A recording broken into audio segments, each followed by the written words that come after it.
A veces me pregunto si existe el destino, si nos encontramos predeterminados, si nuestro futuro ya está escrito. En la Edad Media moderna especulaban sobre el libre albedrío. Entonces no puede haber destino porque tenemos potestad para tomar nuestras propias decisiones. La versión contemporánea de esta idea es la teoría de los universos paralelos. A cada decisión nuestra, el universo se bifurca entre el número de opciones que son posibles, de tal modo que, acto seguido de una elección, existe una realidad donde hemos dicho sí y otra paralela en la que hemos contestado no.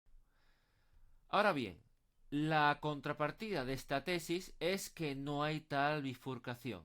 Mejor dicho, no existe tal posibilidad de decir sí o no, sino que de antemano el resultado de una elección, por mucho que creamos que somos libres para decidir, está determinado.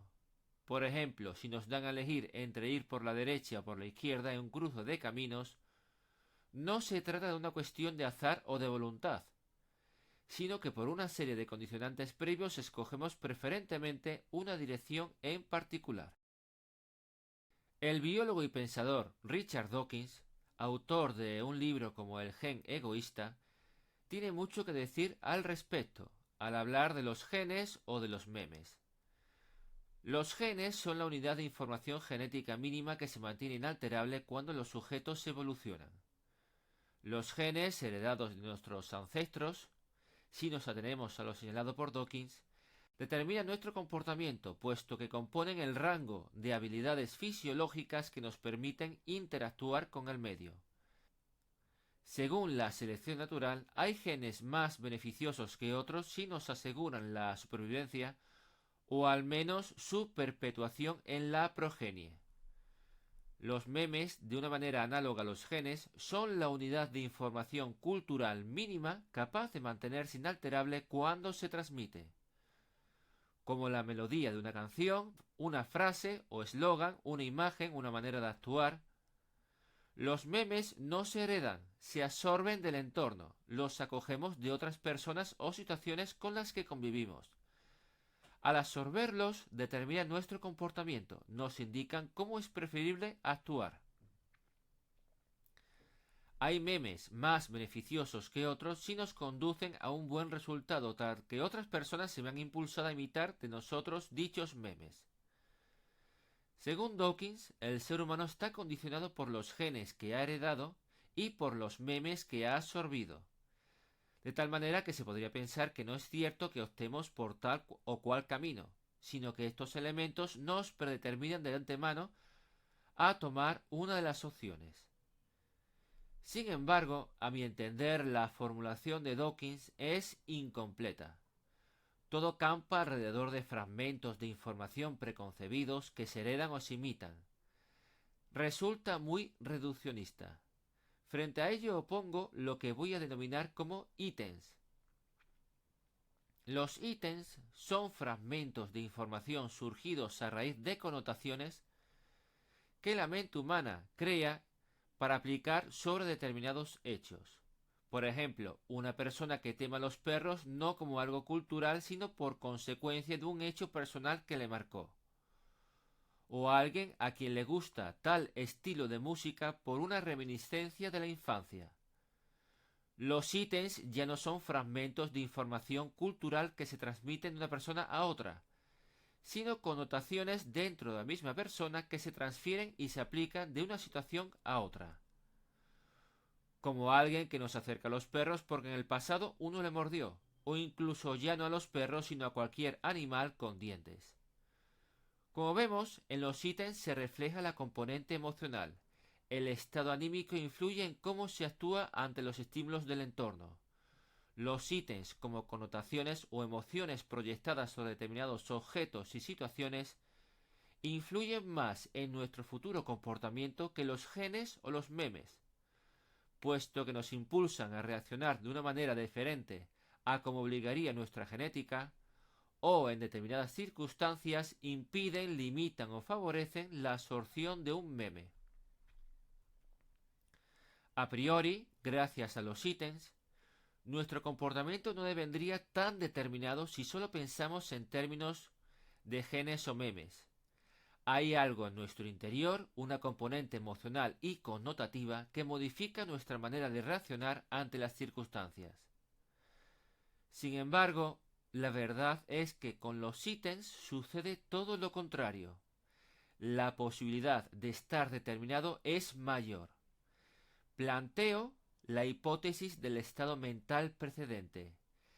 En el momento previo a tomar una decisión hay una serie de estados de ánimo anteriores que venimos arrastrando que nos predeterminan para tomar una opción en concreto, y no otra distinta.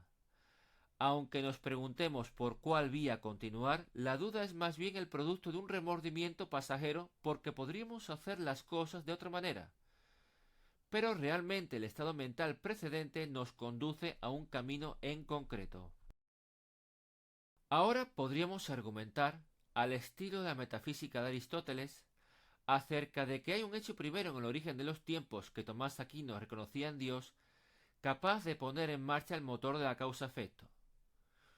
Su paralelismo en la persona sería que en el origen de su vida, tiene lugar una connotación primera que acciona el comportamiento como un proceso de creación de connotaciones, cada una como consecuencia directa de lo que ha ocurrido previamente.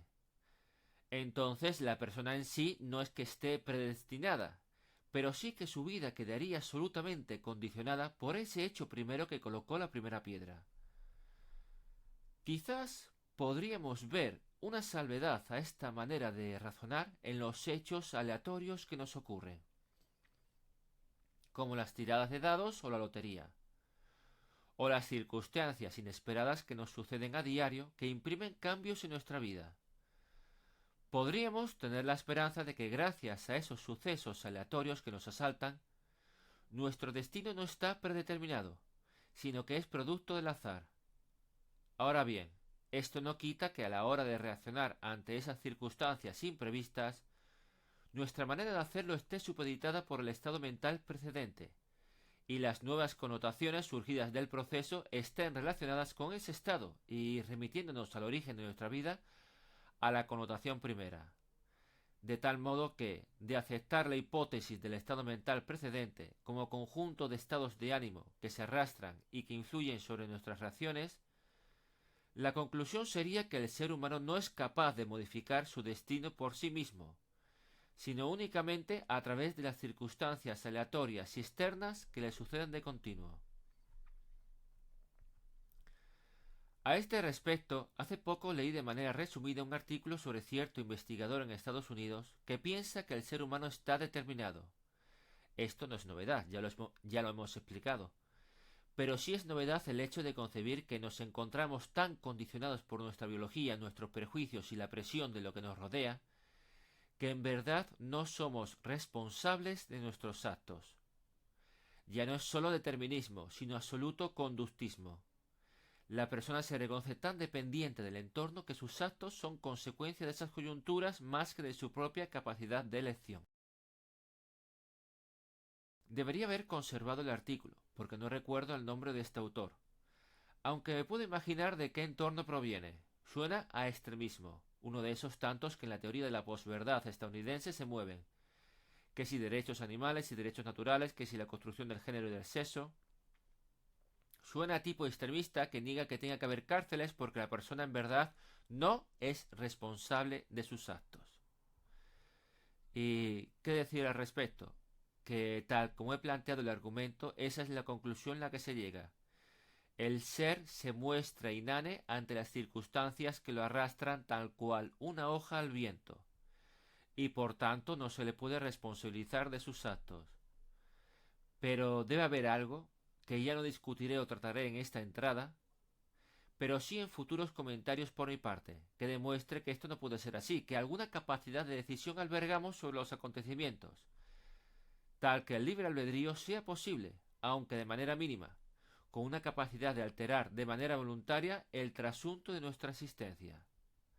Claro que todo esto no son más que especulaciones.